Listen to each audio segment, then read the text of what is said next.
ಖಾತಾ ನೆಪದಲ್ಲಿ ಜನರಿಗೆ ಟೋಪಿ, ಜನರ ಹಣ ಲೂಟಿ ಮಾಡಲು ಸರ್ಕಾರ ಮುಂದಾಗಿದೆ. ಕೇಂದ್ರ ಸಚಿವ ಕುಮಾರಸ್ವಾಮಿ ವಾಗ್ದಾಳಿ.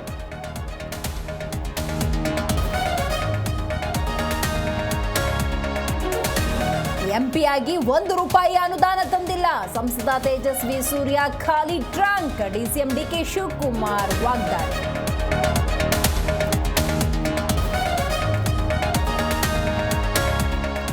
ಕುಮಾರಸ್ವಾಮಿ ಸಿಎಂ ಆಗಿದ್ದು ಮ್ಯಾಜಿಕ್ನಿಂದ.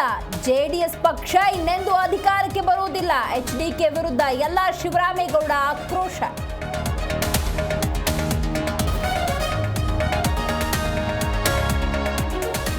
ಶಬರಿಮಲೆಯಲ್ಲಿ ಅರ್ಚಕ ಚಿನ್ನ ಕದ್ದ ಪ್ರಕರಣ. ಬೆಂಗಳೂರಿನ ನಿವಾಸದಲ್ಲಿ ಎಸ್ಐಟಿ ಶೋಧ ಕಾರ್ಯ. ಉನ್ನಿಕೃಷ್ಣನ್ ಜೊತೆಗೆ 3 ಭಾಗಿ.